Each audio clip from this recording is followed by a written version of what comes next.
ቆይ ግን ለምንድነው የታመምኩም አይመስለኝ? ለምን እሱስ በዚህ ደረጃ ይቀርበኛል? አምላኬ እየፈተንከኝ ነው አይደል? ቆይ ምን ባደርግ ነው የሚሻለኝ?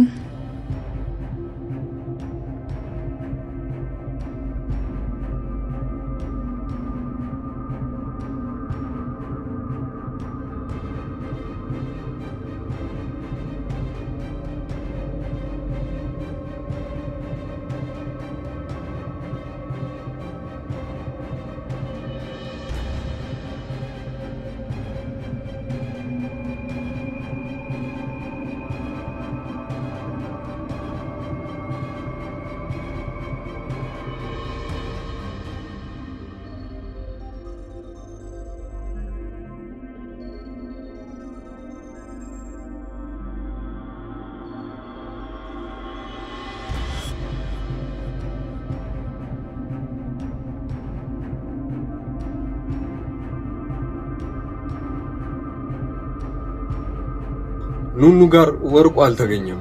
በዚህ ደስ ያላችሁ ካላችሁ ቪዲዮውን ላይክ በማድረግ ጀምሩት። በሌላ በኩል ኑኑ መጀመሪያውኑ ቀድማ ደርሳበታለች። ይህንን ተንኮል እኔ ላይ ማን ያደረገው ብላ ለጊዜውም ቢሆን ከቦርሷ ውስጥ አውጥታ ግን ለማንም ሳትናገር ጊዜዋን እየጠበቀች ነበር። ለዛም ነበር ቦርሳው ይፈተሽና ይፈተሽ መሃል ላይ የብዙ ሰዎች ጭቅጭቅ በሆነበት ሰዓት ላይ እሷ ግን በኩራት ይፈተሽ ቦርሳ ያለችው። ሄለን ከዛ በኋላ ደብሯታል። በጣም ነው ይቅር ያላት። ለዛም ነበር ድጋሚ ለራሷ ልጅ ይቅርታ ብላ ስትጠይቀው ይሄንንማ ቀድሜ ነግሬሻለሁ እንዳታደርጊው ነበር ያሰብኩት ይላታል። በሰዓቱ ግን በጣም የኑኑና የመሲ እናት የሆነችው በዛ ሰዓት አዝናለች። ልጆቼ ለምን በዚህ መልኩ ሊጠረጠሩ ይችላሉ ብላ።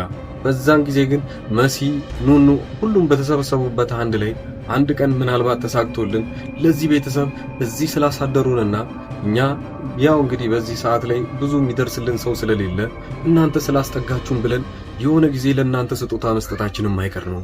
ይሄንን ነበር ያሏት። በሌላ በኩል ሄለን እንግዲህ ቴዲ ልታገኘው ውጪ በሆነችበት ሰዓት ላይ አቶ ያፌት ይህ ራሱን ያቀደው እቅድ ነበርና ለልጁ አሁን ድረስ ንብረቱን በራስ ማታስመልስ ከሆነና ምንም ነገር ማድረግ ማትችል ከሆነ ሄለን እየቀደመች ነው፣ አሁን እስቲ ያው ጠይቃት ይለዋል። የት እንዳለች ሲነገረው ያፌት ይዞት ሄዶ ሄለን ከማን ጋር እያወራች እንደሆነ ይነግረዋል። ያፌት በሰዓቱ ያለውን ነገር ያውቃል። ሁለቱ ስለ ሥራ እያወሩ እንደሆነ ጭምር በደንብ አድርጎ ነው የሚያውቀው። ነገር ግን ለልጁ ሲነግረው ያው እሷ ሌላ ወንድ ጋር እየተዋወቀች ነው፣ ሌላ ወንድ ጋር እያወራች ነው ብሎ ለልጁ ሲነግረው ልጁ ይናደድና ይደውልላታል። ግን እሷ እንዳጋጣሚ ሆና ዋሽታዋለች።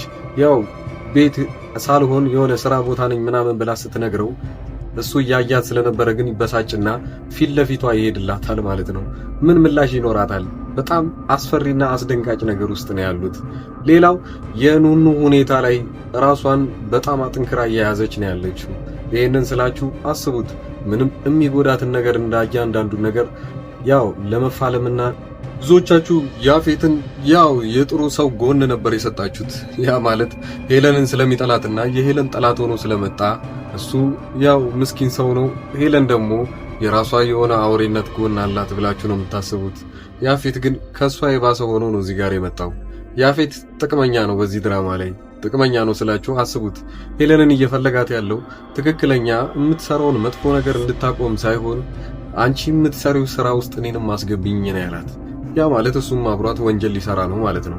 በሌላ በኩል ያፌት ቴዲንም ጭምር ያውቀዋል። ታዲያ አግኝቶት ሲያወራው እንዳያችሁት ከሆነ ስራውን አብረን ከዚህ በኋላ መስራት አለብን እያለው ነው። ያኔ ቶሚ ከተወገደ በኋላ ወይንም ቶሚ ከሞተ በኋላ ለሁሉም ሰዎች ነፃ ሆኖላቸዋል ሁሉም ነገር፣ ለቴዲ፣ ለያፌት፣ ለሄለን። ሄለንም በነፃነት ስራዋን መስራት ትፈልጋለች። ቴዲን እየጨቀጨቀችው ያለችው አብረን እንስራ ያለውን ነገር አሁንም ቢሆን መሄድ የለብህም እያለችው ነው። ሄለን ግን አሁን ቴዲ እያሰበ ያለው ነገሮችሽ፣ ስራዎችሽ፣ ወንጀሎቹ እንዳለ እየተጋለጡ ሲመጡ ነው ወይ አብረን የምንሰራው? አሁን ላይ እኔ እጄን ባወጣ ይሻላል እያላት ነው። በሌላ በኩል ያፌት ደግሞ ከቴዲ ጋር በተገናኘበት ሰዓት ላይ ቴዲን አብረን ስራ መስራት ይኖርብናል፣ አንተ የምትሰራውን ድርሻዎች እንዳለ እኔ ማግኘት አለብኝ ይለዋል።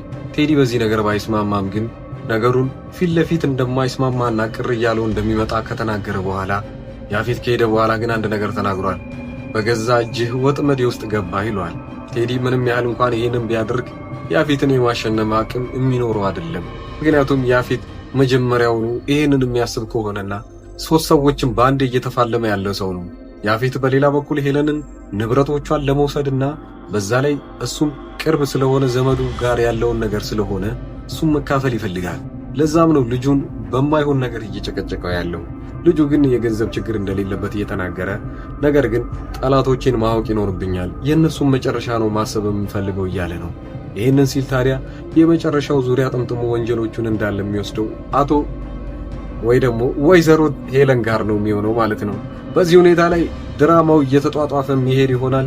ሌላኛው የኑኑ ቤተሰቦች ወይንም እነ መሲ እዛ ቤት ውስጥ ምን ያህል ጊዜ ይቆያሉ የሚለው የሚታወቅ ነገር የለም። አቶ ወንዱ ልጅ ደግሞ የሄለን ልጅ የሆነው ልጅ ኑኑን ከዛ ቤት አስወጥቼ እኔ ጋር ላኑራት፣ እዛ በነፃነት መኖር ትችላለች፣ እዚህ ቤት ውስጥ እየደረሰባት ያለው በደል በሄለን በኩል ከሆነ እሷን ማራቅ ይኖርብናል እያላት ነው። ታዲያ ይህንን ነገር የተናገረው ለኑኑ እናት ነው። የኑኑ እናት የምትስማማ ይሆን ወይንስ ኑኑ እናቷ በዛ ላይ ሄለን ቅር ይላታል ብላ ነው የምታስበው? ልጆቼን ከኔ ስር ለምን ታሸሻለሽ? ሌላ ቦታ ለምን ታኖሪያቸዋለሽ? እኔ ችግር ላይ በነበራችሁበት ሰዓት ላይ ነው እዚህ ቤት ውስጥ ያስገባኋችሁ። አሁን ላይ ደግሞ እሷን ማሸሽ ለምን አስፈለገ? ኤልሳም የራሷን ተንኮል እያደረገች ነው ያለችው። ያ ወርቁ የሷ ቦርሳ ውስጥ ባለመገኘቱ በጣም ተናዳለች። ብቻዋን ስታስበም ጭምር እያያችኋት ነው።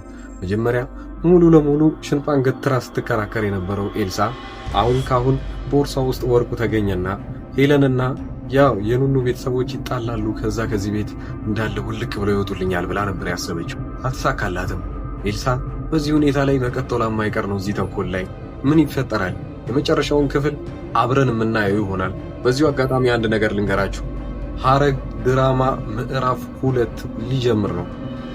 ሐረግ ድራማ ምዕራፍ 2 ላይ እንግዲህ ያው የመጀመሪያውን ፖስተር አይታችሁታል ብዙዎቻችሁ። ኤፍራታ አንድ መቃብር ላይ ቁጭ ብላ እያለቀሰችና ጥቁር ነገር ለብሳለች። የብዙዎቹ ግምት የነበረው ማን የሞተው ላይ ነው እሷ እንደዛ ልትሆን የቻለችው እና አዳዲስም ድራማው ላይ ተቀላቅለው የሚመጡ ሰዎች አሉ፣ የሞቱ ሰዎችም አሉ። ለምሳሌ ያፌት ሞቷል ተብሎ ነበረ በአፈ ታሪክ የተነገረው። ድራማው ላይ ግን በትክክለኛ ሲሞትም ጭምር አላያችሁትም። ለዛም ነው ድራማው ላይ ምናልባት ያፌት ሊመለስ ይችላል። በምን ምክንያት እንደሞተ ስለማይታወቅ ያኔ ጥለው ተሄደውም ሊሆን ይችላል። ብዙ አይነት አማራጮች ሊኖሩ ይችላሉ። ኤፍራታ ግን የማን መቃብር ላይ ነው እያለቀሰች የነበረው? ምዕራፍ 2 ላይ ምን ሊፈጠርባት ነው? ይሄስ ችግሯ የማይፈታላት ከሆነ ድራማው እንዴት ነው የሚቀጥለው? እና የሁላችሁንም መልስ በዚሁ ላይ እንድትሳተፉበት ኮሜንታችሁን ከስር ማስቀመጣችሁን አትርሱ። በኤፍራታ ላይ ያለውን ነገር ምዕራፍ 2 ላይ ምን ይፈጠራሉ? አዲስ ጓደኛ ይዛለች። በዛ ላይ የወለደችው ልጅ አለ። የናታን ልጅ ይሁን የያፌት እሱም ግልጽ የሆነ ነገር የለም።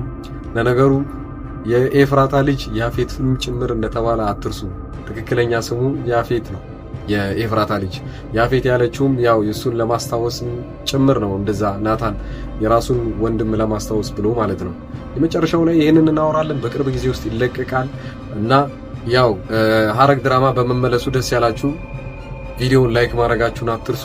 የበለጠ ብዙ ነገሮች በቅርብ ጊዜ ውስጥ የምናገኝ ይሆናል እና በዚሁ አጋጣሚ የራሴን የግል ስራዬን በዚሁ አስተዋውቃችኋለሁ። መልካም ጊዜ። እዚህ አጠገቤ የምታዩቸውን እቃዎች እንዳለ እዚሁ አዲስ አበባ ውስጥ ሆኜ ወደ ተለያዩ ሰዎች በትዕዛዝ የማደርሳቸው እቃዎች ናቸው እና በእነዚህ እቃዎች ላይ ማንኛውንም ወይንም ዋጋ እናንተ ለቤተሰቦቻችሁ ወይንም ለማንኛውም ሰው ለማዘዝ ከፈለጋችሁ እኔን በቴሌግራም በዋትስአፕ እና በኢሞ ማውራት ትችላላችሁ።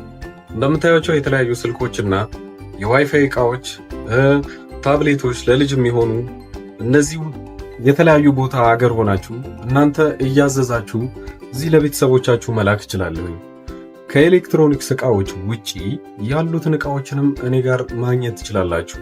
እነሱም በእርግጥ ራሴ ባልሸጣቸውም ዋጋውን የተለያዩ ከሚሸጡ ሰዎች ጋር ወይም መርካቶ አጠገቤ ስለሆነ እዛ ያለውን ዋጋ እያጣራው ለእናንተ መላክ እችላለሁኝ ማለት ነው።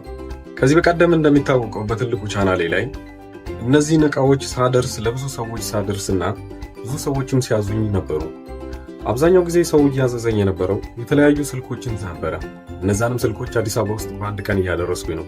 ከአዲስ አበባ ውጪ ለሚገኙ ሰዎች ግን 2 እና 3 ሰዎች አንድ ላይ ወደዛ አካባቢ አቅጣጫ ሲያዙ ወዲያውኑ አደርስ ነበረ። ይህም የአንድ ሳምንት ጊዜ ብቻ ነው የሚወስደው። ይህ ስራ አብዛኛውን ጊዜ እናንተን የሚያስፈራችሁ ታማኝነት ምን ያህል ነው የሚለው ነገር ነው።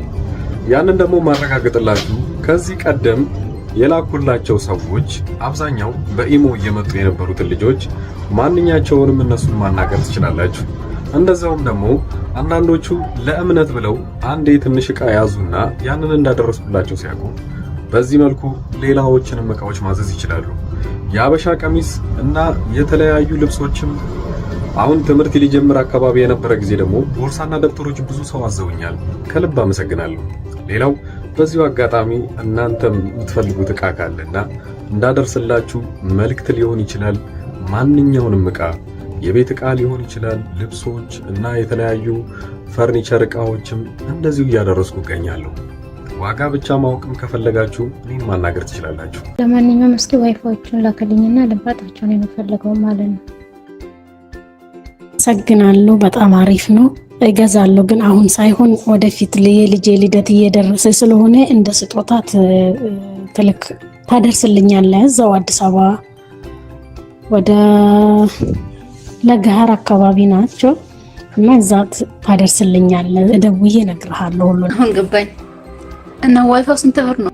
እና የዋይፋው ዋጋው ስንት ብር ነው? በገንዘብ ትችላለህ? ይሄኛው ስንት ነው? እና ስንት ጂቢ ነው? እንዴት ነው? ሁሉ ሰላም አለኝ። ነው ደህና ተሚና ቆይታ እንደነበረ ሁሉ ሰላም። ኧረ ችግር የለም። ቀሪን ያኔ በ30 ሁሉንም አስገባልሃለሁ። ያንተንም የእሷንም የሁሉንም ባንዴ አስገባዋለሁ። ችግር የለውም። ያኔ አንተ የምትሰጣት ከሆነ ትጀምረዋለች። ማይማር ይሄንን እስቲ አጣራ። ኮፍያዎች ስንት ናቸው? እስቲ ጠይቅ እስቲ እና አጣራሽ።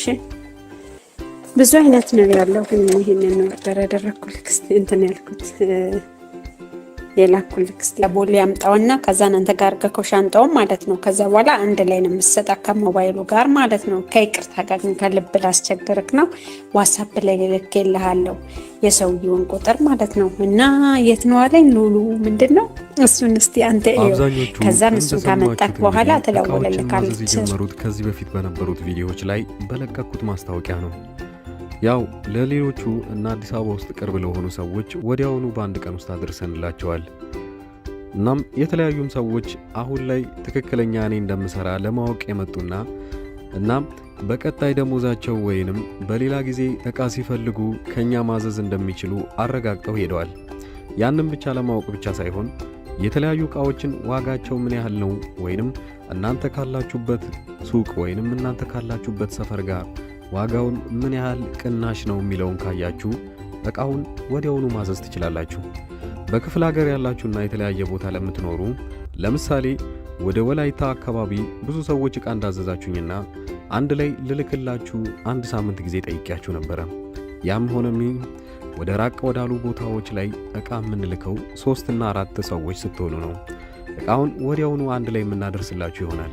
ለጊዜው ግን አዲስ አበባ ውስጥ ለሆናችሁ ዋና የሚባሉ ወደ ባህር ዳር፣ ወደ ጎንደርና ወደ ባህር ዳር ሌላው መስመር በሚገኙ ቦታዎች አንድ ላይ ዕቃዎችን እንልካለን። እናንተ ብቻ በተለመደው መልኩ ከኛ ምንም አይነት መረጃ ማግኘት ስለምትችሉ በዚህ ሁኔታ ላይ መጠየቅም ትችላላችሁ። በቴሌግራም በዋትስአፕ እና በኢሞ እዚህ ፊት ለፊት ላይ የምታዩት ቁጥር በዚህ እኔን ማናገር ትችላላችሁ። መልካም ጊዜ።